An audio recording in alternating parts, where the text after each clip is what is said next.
You know what's interesting about baseball in February? While everyone's obsessing over the mega deals and the flashy signings that dominate the headlines, some of the smartest front offices in the game are quietly making moves that could actually swing their season. And the Toronto Blue Jays just made one of those moves that nobody's really talking about, but maybe they should be. So Toronto just signed Josh Fleming, minor league deal, spring training invite. On the surface, this looks like nothing, right? Just another organizational depth piece, another name that'll probably spend the year riding buses in AAA. But here's the thing, this signing tells us way more about where the Blue Jays are at right now than you might think, and it might actually end up mattering more than people realize. Let's start with what Fleming brings to the table.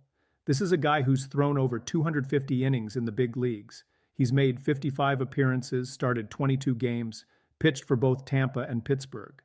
He's been around. He knows what it takes. And even though his overall numbers aren't going to blow anyone away, career 4.77 ERA, minus 1.2 WAR, there's something here that clearly caught Toronto's attention. The Blue Jays have a problem, and it's pretty obvious when you look at their bullpen construction. They're absolutely loaded with right-handed arms, like almost comically stacked with righties. But lefties, that's a different story. That depth chart gets thin real quick when you're looking for southpaws who can get outs. And that's where Fleming comes in, because even if he's not lighting up radar guns or missing bats at an elite rate, he's a left-handed arm with legitimate major league experience who can eat innings and get ground balls. Now, Fleming's coming off a rough year in AAA with Tacoma, 4.91 ERA across 84 innings, an 11.5% strikeout rate that was literally the second lowest among all AAA pitchers who threw at least 50 innings, walking 3.1 guys per nine, a whip over 1.5.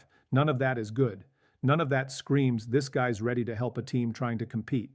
But here's what you have to understand about the minor league free agent market at this time of year.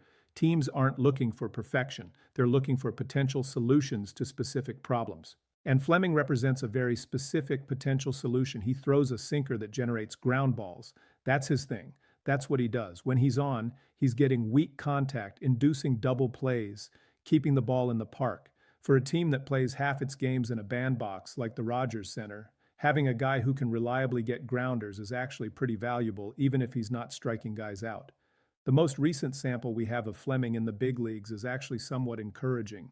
25 appearances with Pittsburgh last season, 4.02 ERA, 0 WAR. But that's not terrible for a middle reliever. He wasn't hurting them. He was just kind of there, which for a lot of relievers is actually the goal. Don't be the guy who loses games. Just get outs, hand it off to the next guy, keep your team in it. What's really interesting is Fleming's versatility. He's worked as a traditional reliever. He's been a swingman. He's made starts. In today's game, where roster flexibility is everything and teams are constantly shuffling pitchers between AAA and the majors, having a guy who can fill multiple roles is huge. The Blue Jays might be looking at him as a long relief option. They might see him as emergency rotation depth. They might just want a left-handed arm who can face a couple lefties in high-leverage spots. The point is he can do different things, and that makes him valuable even if he's not elite at any one thing. Here's the other piece that matters. Fleming's 29. He's not some washed-up veteran on his last legs, and he's not a young kid who's still figuring it out. He's right in that sweet spot where he has experience. He knows himself as a pitcher, but he's still young enough that there could be legitimate adjustments or tweaks that help him get back to being effective.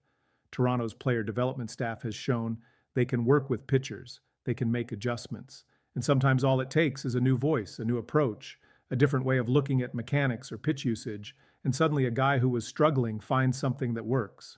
The Blue Jays are clearly betting they can get Fleming back to a version of himself that was more effective. His 20-14 career record shows he's been on winning teams and found ways to help them win. His best stretch with Tampa showed what he can be when everything's clicking. Toronto wouldn't be bringing him into big league camp if they didn't think there was something to work with here.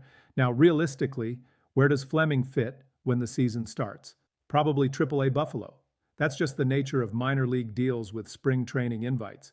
You're competing for a spot, but the odds are stacked against you, especially when teams have 40-man roster considerations and guys with options they can send down.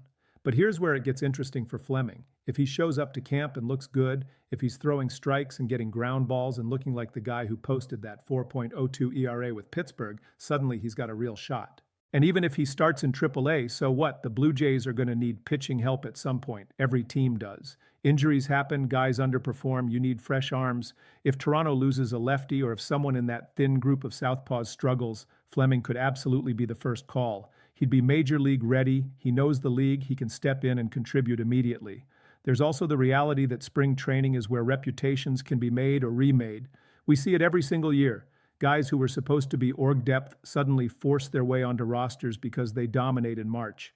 Fleming's got nothing to lose here. He can just go out there, attack hitters, show what he can do, and see where it takes him. Best case scenario, he makes the team out of camp. Worst case, he's in AAA ready to step up when needed. That's a pretty good spot to be in for a guy who was bouncing around the minors last year. The bottom line is this: Josh Fleming to Toronto isn't going to move any needles in terms of national headlines or fantasy baseball drafts, but it's exactly the type of move that smart organizations make. Low risk, potential reward, fills an organizational need, adds depth at a position where they're thin. If Fleming rediscovers his form and becomes a reliable left-handed option out of that bullpen, this signing could end up being one of the sneaky good moves of the offseason. And if it doesn't work out, they cut him in spring training and it costs them basically nothing. That's how you build depth. That's how you make sure you've got options when things inevitably go sideways during a long season. The Blue Jays just added an experienced left-hander